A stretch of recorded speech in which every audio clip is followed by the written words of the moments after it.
and welcome back to the BetterAlt Wellness podcast. Today we have again with us Dr. Murthy. Welcome, Dr. Murthy. Thank you, Masuma. It's been great to be back again to speak about various things that we wanted today. Yeah.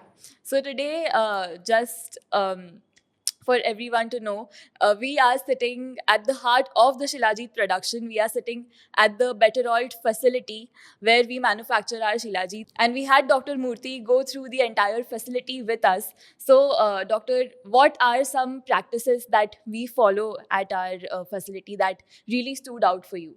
I was very pleased by how they have paid so much attention to detail because Shilajit is a nature's gift which doesn't happen in few seconds or few hours. It takes centuries for it to be formed, and to take that amazing treacherous ingredient and then to make it useful for human consumption needs equal attention.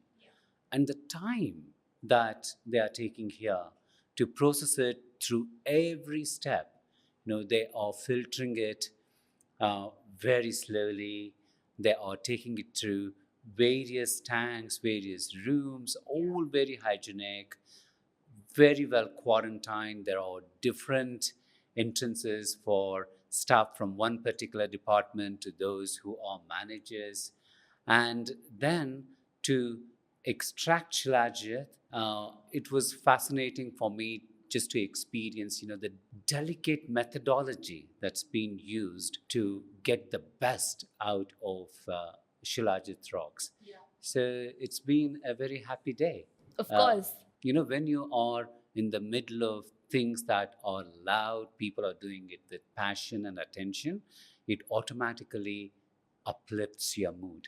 For sure. And that's what I felt is like, it's so lovely to see that passion and attention to making Shilajit. So, yeah, as you correctly mentioned, that it takes a long time for us also to manufacture Shilajit.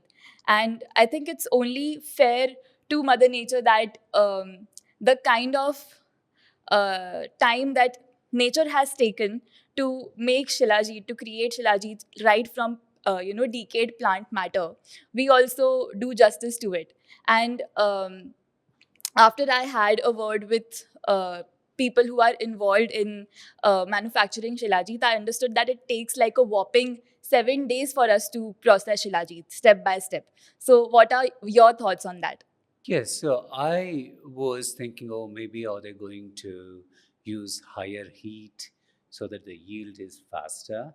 But no, like, although the technician there said, we are using 80 degrees Celsius, but when I went and checked, it was even lower, like 76 degrees Celsius, which means that, they are aiming for their best to keep the process uh, as slow as possible to extract the best of the essence of Shilajit.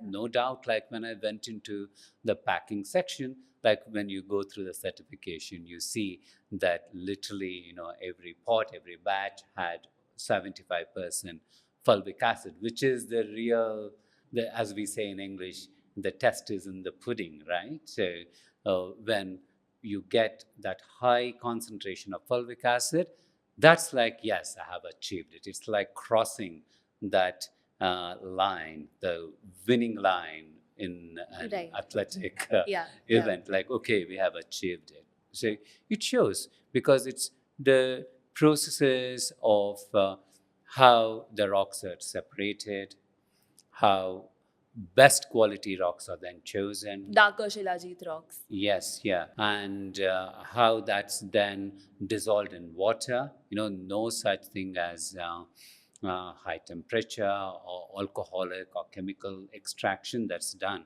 Yeah. Because that's where things can go wrong. It's like you can speed up the process. Obviously, there's a great demand for Shilajit, no doubt. Yeah. So in order to cater to that demand, one can cut corners.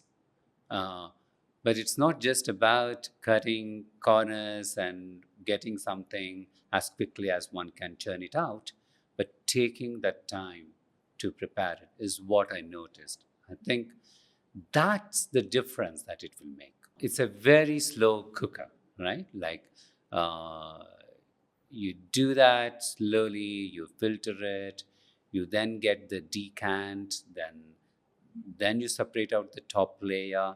And what was fascinating for me is even the change in the smell.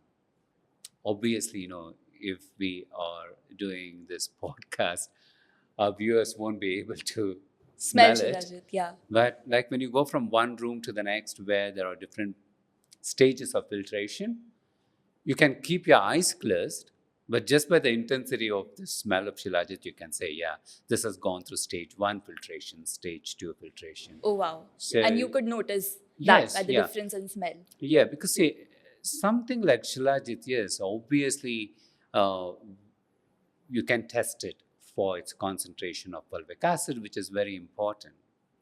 But even to achieve that, it's the human skill that's necessary and the patience. Yeah, it's like making the best wine. Yeah, of course, all wine, it comes from grapes. But then, why do we go and choose a particular bottle of wine from a specific vineyard, let's say in New Zealand or California or Chile or South America or Italy? Is because it has that kind of distinct attention that's been paid to prepare it. And that's where those who just read the labels can't see the difference. Because you have to come to the source. Love the analogy. For me to come to the source and to witness it has just given me that greater level of confidence. I mean, of course, I already had great trust and confidence because I've looked at all your processes and certification, but to sensorially experience it, as we say, seeing is believing. Yeah.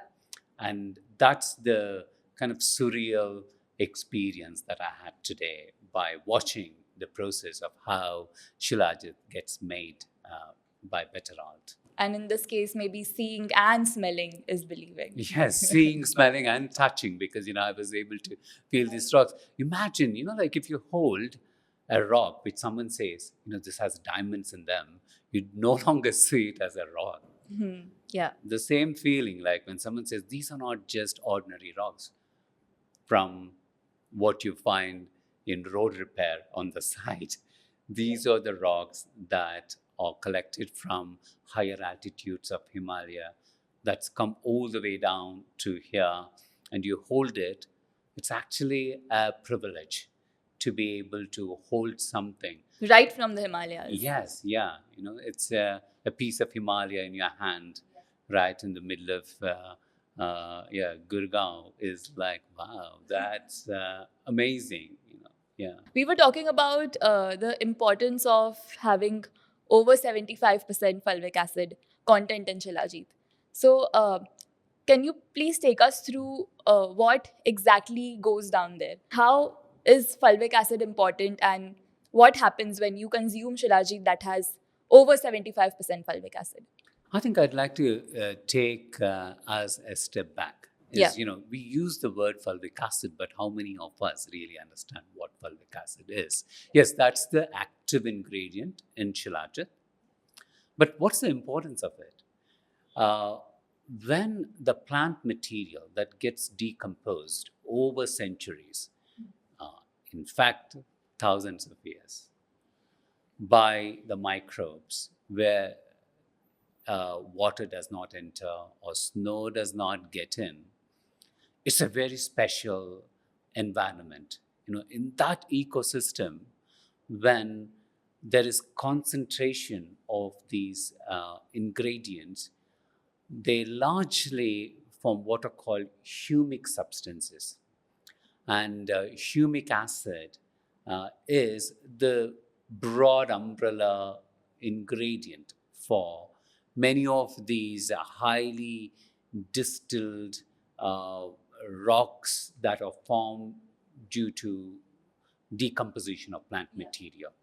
That's why, like, to a large extent, actually, we don't know what truly Shilajit is. Is it a substance from the earth, or is it a substance from the plants, or is it a substance from microorganisms?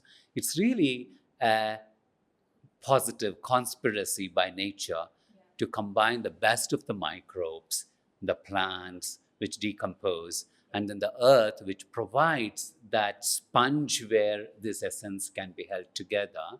And these are humic acids.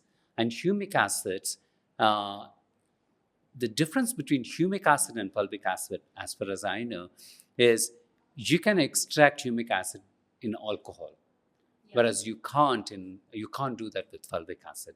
So if something contains really high concentrations of fulvic acid, you can be sure it hasn't gone through any alcoholic extraction Wow. or chemical extraction, because fulvic acids, they dissolve at a certain pH in water, and the best is really to dissolve it in pure water. And here I witnessed that they are using really high quality water. And what's amazing is even the jars, the glass jars that they're using for filling, they are using pressurized air to clean it. And then they are also measuring the quality of the air that goes into it. So there is attention paid to every aspect of purity, from sourcing to processing. And this is what you can expect in a product that has high concentrations of fulvic acid. Let's say somebody has cut corners, they have just extracted humic acids and not the fulvic acid. You don't get that kind of pure concentration of fulvic acid. And obviously, the benefits are multiple. It's a powerful adaptogen which helps in repairing our cells. Rasayana. Yes, so in Ayurveda, Shilajit has been used for thousands of years. And Rasayana is a concept that's been there in Ayurveda, which is really about can, I mean, we can always have broad vision, like whenever I go to the gym, my PT says, there's nothing wrong in having great aspirations. So it's very human to have great aspirations. And one of such big aspirations in humans is to be immortal, to enjoy being happy, healthy, and alive. But then we know aging is also a natural process. We can be healthy and therefore happy for as long as our bodies can sustain it. So, which is the concept of longevity. So, Rasayana is that concept where there is a bit of a merging between our wish to be immortal and our actual capacity to stay youthful And and healthy for as long as possible. Not many substances are called rasayana. It's almost like, let's say, the knighthood that some of these substances get. Not everybody will be given the title sir. Yeah. Similarly, in the world of herbs in Ayurveda, you don't just lightly call something a rasayana unless it has that potential and has been tested through time to show that effect repeatedly. And obviously, Shilajit has stood the test of time, by repeatedly showing in those who use it that they stay healthy and youthful even when their bodies are chronologically aging. So this whole concept of rasayana is one of the realistic, practical aspirations that humans can have to live healthily for as long as we can. Wow. So, from what I gathered when you spoke about fulvic acid, is that fulvic acid is a purity and quality indicator. That if the process of Shilajit manufacturing may have the presence of alcohol, it would indicate in the presence of fulvic acid. The lesser the fulvic acid content, maybe it could indicate the presence of alcohol in the entire processing. That would be a bit of a stretch to exactly say that, lower concentration means there's other processes used. What Yeah. I mean is, to get that high concentration, you can't cut corners. Right. So every time one has to check what is the concentration of fulvic acid in every batch. That's also very important that every batch is checked, not just Of a course. random sampling Right. for And testing. maintaining that kind of consistency through every batch repeatedly. Yes, yeah. When it comes to quality checks, yes, Yeah. it has to be done. Well, it's almost like I can't say I have tested this batch of diamonds. Every diamond that you polish and Yeah. cut, you would have to check for its purity. Right. In a very similar way, even Shilajit has to be tested. And that's the process I witnessed today, is that it's going through that Yeah. rigorous checking. Does the fulvic acid content also have to do anything with the absorption of the essential minerals present in Shilajit? Yes, so fulvic acid concentration represents the whole gamut of possible minerals. As many of us might know, that Shilajit is known to have more than 86 minerals, more than 80 minerals, you can easily say. And if you remember your chemistry classes, I guess, during your high school, you will have studied chemistry. And the periodic table has only so many elements, Yeah. and majority of this is covered by Shilajit. Of course. Yes. And all the good ones, Yeah. not the toxic ones. Right. Yeah, not mercury and other toxins, lead. So the fulvic acid is all these good, great minerals minus the The toxic toxic, elements. yeah, the heavy toxic metals. Yes, yeah. Mercury, lead, arsenic. Yes, it's so common. See, even if you take something like rice, there's high arsenic content in it. And the reason is because it goes into the soil. So if you can think a crop that's been grown in a soil where there is arsenic can have such high contents of arsenic. Imagine the process that one needs to follow in order to make sure that actually you are taking the soil or the rock, and you need to ensure that you're only choosing the ones which do not have these heavy metals. That's where, Shilajit could be present in a lot of rocks. But is it a Shilajit that's pure enough without these heavy metals and contaminants is what makes a huge difference. So purity is not just about fulvic acid. It's also about the absence of heavy metals. So it's not just one thing, but it's both. So it has to match both the criteria. A lot of marketing brands these days are coming up with their versions of Shilajit, and I see them churning Shilajit very quickly. So just a while back when we mentioned about the slow manufacturing of Shilajit, example, manufacturing Shilajit, the steps alone take 7 days to manufacture a batch of Shilajit. How important that is, and when you mentioned that when you process Shilajit in a lot of heat, it may end up breaking the constituency of Shilajit. So maybe from what I think is these brands that are quickly manufacturing Shilajit for some quick bucks are maybe heating Shilajit a lot when they are trying to manufacture it.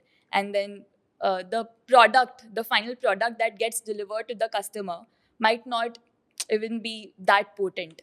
Yes, the thing with Shilajit, as it has such a complex array of minerals, along with high concentrations of fulvic acid, is that these minerals, some of them are highly temperature sensitive, and they can denigrate or disintegrate or get denatured even with slight increase in temperature.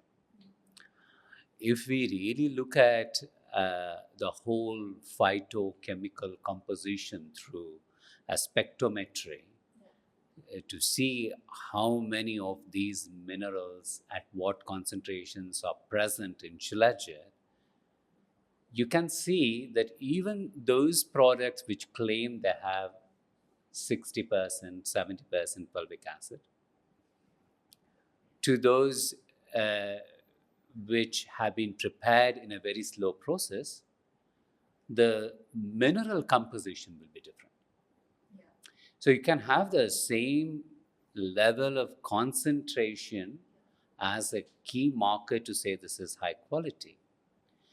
But the difference between two products which may have similar concentration of fulvic acid can be immense when you take into consideration the mineral composition, and that is dependent on how slowly and how well it's been purified. Much like, all natural substances are very sensitive to environmental changes. I mean, the reason why Shilajit is such a rich source of mineral is because it's trapped in the cracks and crevices of rocks where other uh, elements can't get in, like water, snow. So it's protected or shielded from these natural elements which can uh, create that oxidation of the material. So, in a highly protected, well shielded environment, when the plant material undergoes decomposition with natural microbes, already it is very high in concentration of minerals due to the natural avoidance of oxidative substances.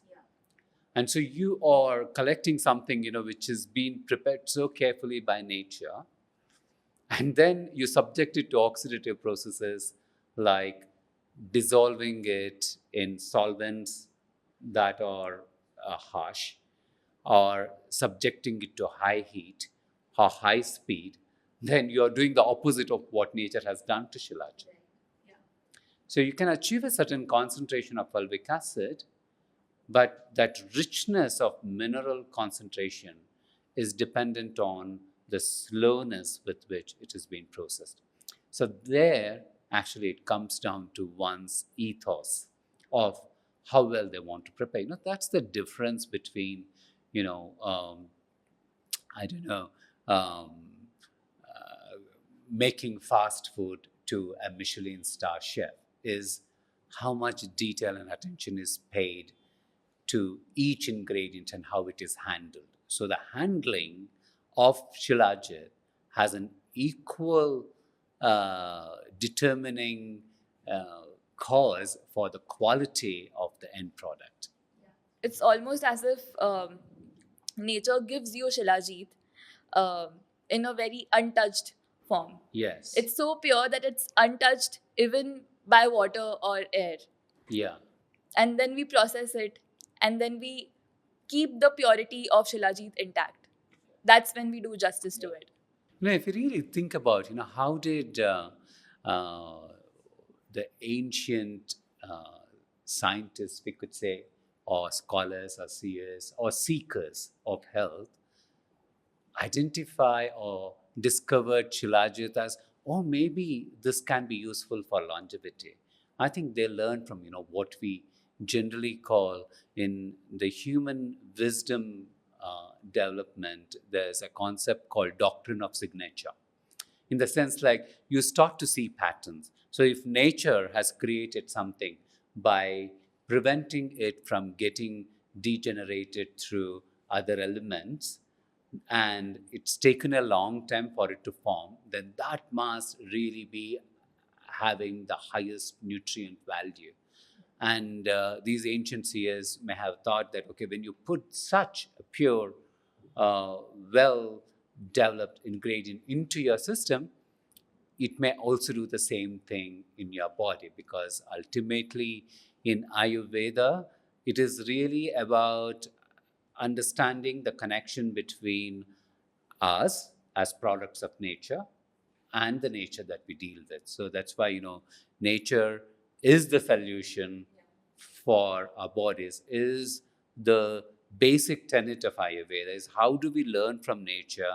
If nature has done something so carefully, so well, and maybe me interacting with that by ingesting it should also create the same uh, effect in our bodies. That's probably how the ancient minds may have thought about it. But now, through scientific investigation, we can then explain yes, there is a point in thinking that this substance can help us uh, get younger or help with repair. Of course. And I feel when we speak about ancient seekers or people from the ancient times, they would have kind of consumed Shilajit with a lot of intention, right? Yes. And intention is a thing that we might end up missing in this age, at least. When we don't know about a special herb as Shilajit very well enough, we may completely end up missing the point. Yeah, you're absolutely right. Uh, if any intake of a nutrient, we say you also take it with the intention of it having a good effect. In research, we say that's placebo because we are adding that bias that, oh, this is going to do something good to me. And then, but let's be honest, is in our everyday life, our intention and action both are important. That's why, like in scientific research, we say some substance could be very efficacious. I mean, in theory, it can be efficacious, but the way how you see it, your intention, the way how you take it, creates that effectiveness. So, effectiveness cannot be measured just by measuring the chemical components of something. That's why in Ayurveda they say it's not just taking something, but it's also the ritual. Hence, if you want to get the benefit of that capacity that we have biologically to make something more powerful by the act of intention or ritual, then go for resin because then you can see the Scoop it resin, out, smell yeah. it, scoop it out. It's a very kinesthetic experience. It's very Watch it dissolve. sensorially interesting. Yeah. And then put it in warm water.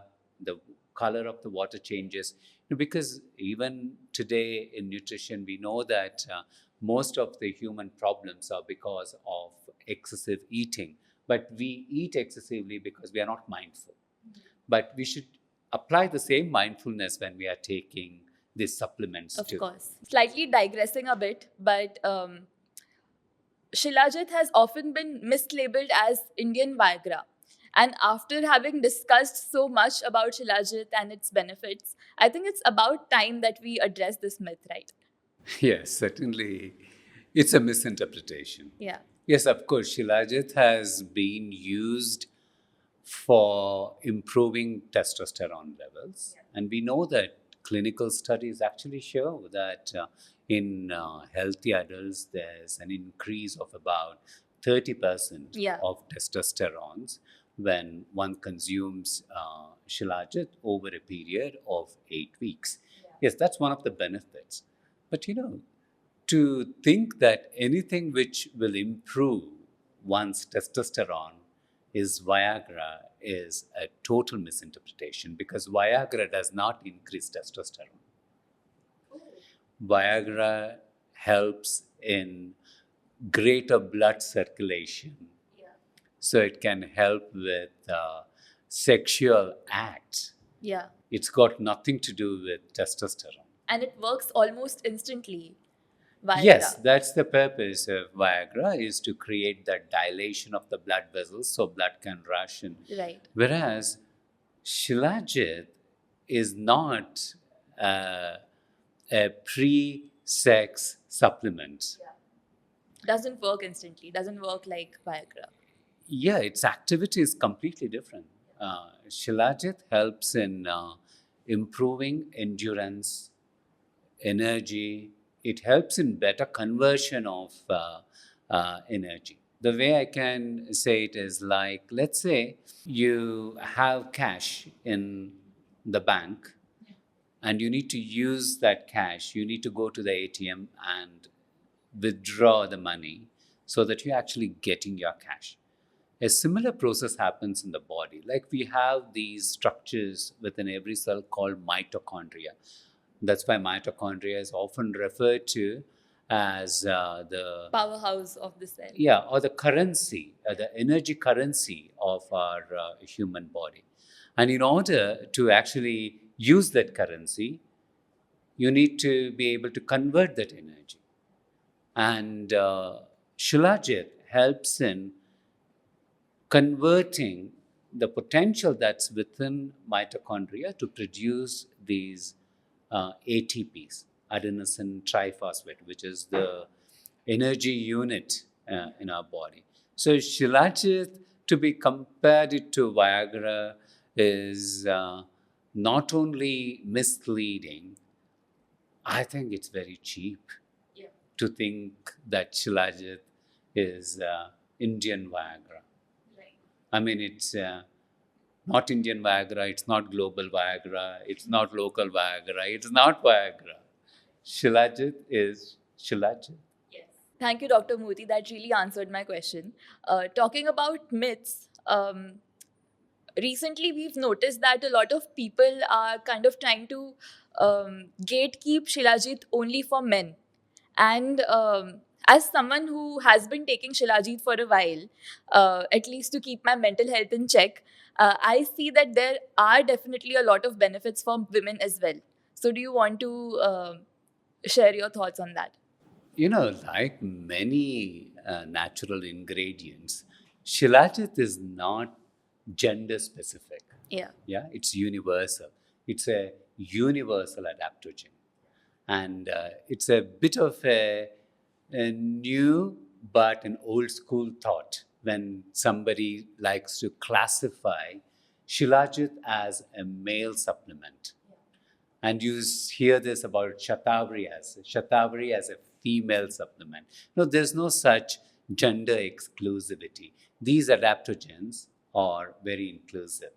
So Shilajit, in fact, is equally beneficial for females. Yes, doctor. Thank you so much.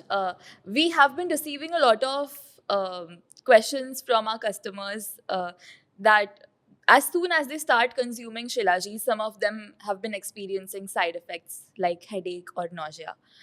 Does that happen due to the wrong dosage of Shilajit, or is that something that happens when you start new supplementation? It's not necessarily linked to the dosage. It's very individualistic because Shilajit has these fulvic acids and they are detoxifying agents. So it helps in speeding up or making our detoxification system effective. So let's say if someone has excess toxins already or they have a toxic overburden and then they start taking Shilajit, they might feel nauseous, they might have headache, which is actually a positive effect of Shilajit acting and helping the detoxification. In fact, in science, we call this the Hexheimer effect, or it's also called the healing crisis. I don't like to use the word healing crisis, but Hexheimer effect is well tested. That initially, when something is helping in detoxing, you might notice fatigue, you might notice nausea, you might notice headaches. But then, what to do about it? Should you carry on taking? Do consult a healthcare professional because there could be other reasons for nausea or headaches. So don't always think, oh, it's because Shilajit is acting, or don't always think, oh, I have nausea and headache because I started taking Shilajit. You will have to really reconfirm if it is the detoxing effect of Shilajit or is it because of some other Something reason. else, yeah. And if I may add, if someone is new to take Shilajit, Yeah. or new to taking supplements and they start to notice these changes, You see, in my own clinical practice, I've noticed that whenever we take something which we are not familiar with or new, we become hyper alert about our own sensations. Sometimes it could be that heightened awareness. I've taken this, I'm feeling something. At other times, it is usually because one is not hydrated enough.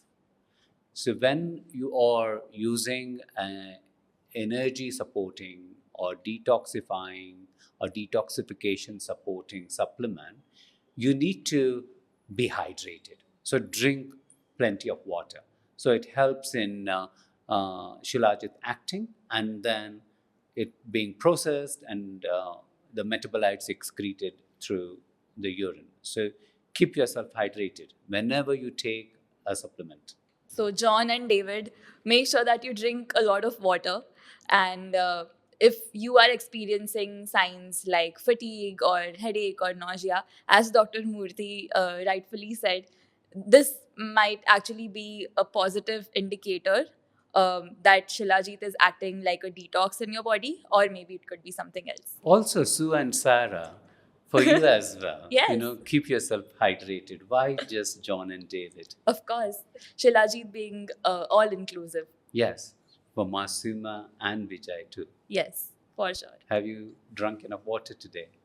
No, I think I need to now. I think you need to. Have you? Yes. So, one more very commonly asked question is that how long does it take for Shilajit to show effects? True answer is as long as it needs Yeah. for the body to produce energy and recover. In general, yeah. If you're not too fatigued, not too stressed, if you haven't had any, like say, recent illness, then taking it regularly in about 3 weeks, you should start to notice some changes.